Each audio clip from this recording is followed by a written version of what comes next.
Good morning, family. How you doing? Hope you're doing good. Let's talk. Let's gist. Let's vibe. So today we're going to be talking about the power of detachment. The power of detachment. First of all, what is detachment? Detachment is simply the act of removing yourself from somebody else's presence, or disconnecting from something, or disconnecting from a situation or circumstance, provided you don't want to be in a place no more. Your act of pushing that to the side and looking for something else, that's detachment. You're taking your energy away from it because it probably doesn't pay you, or it probably doesn't fit your needs at the time. So you detach. Now, people in today's society act like detachment is a bad thing. Once you detach from certain groups or certain settings or certain people, the first thing that comes to their mind is, oh, you are an enemy. Because you're detaching from somebody or something or some group doesn't necessarily mean you are their enemy. It just means your goals are not aligned. Where you're going and where they're going is not the same place. So it doesn't necessarily need to create enmity, but it does involve you standing your ground, because there's no way you can detach without knowing that you deserve more. What are the benefits of detaching? There's a lot. Detaching from unnecessary things can give you peace of mind. Detaching from unnecessary people is like a detox. It's like a cleansing for your mind, for yourself, so that you can hear yourself think. Alright, so what are the benefits of this detachment? What are the advantages? Why is it good to learn how to detach? Some people don't know how to stay on their own. Some people don't know how to detach. They have this hive-like mentality or group thinking type mentality. If a group of people are not doing something, they're not interested in it. They can't stand on their own and think about it for themselves. They lack that ability.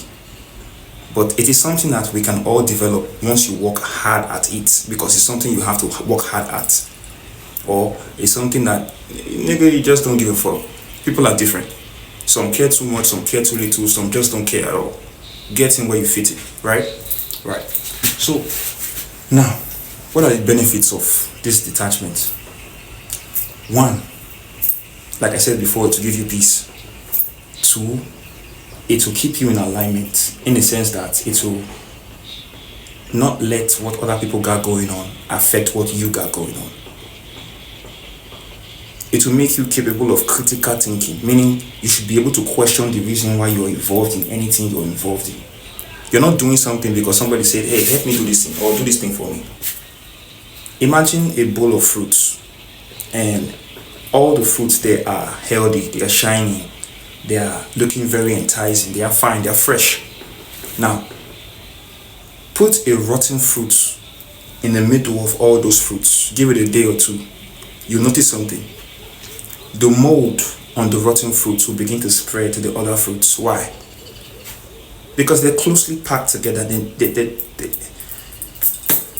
Bad energy is contagious, bro.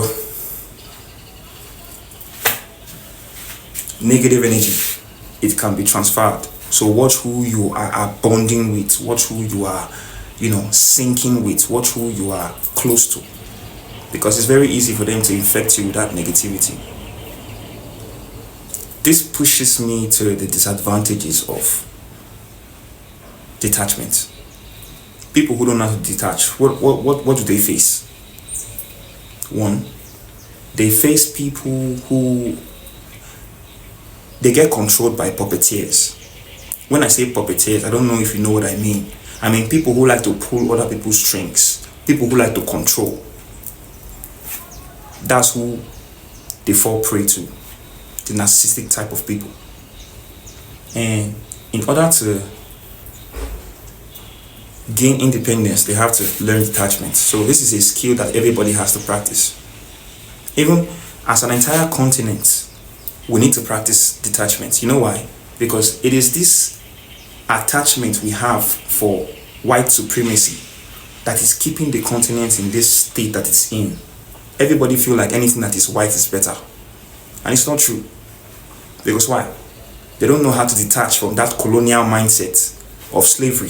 So in order for us to practice detachment as one nation, as one people, as one group, we have to first start practicing it in our lives independently, personally, emotionally, with friends, families, neighbors, whoever. If you see someone is moving in a way that is not in alignment with your own soul's journey, disconnect, step back. There's nothing wrong with stepping away from people, even if they try to make it seem that way.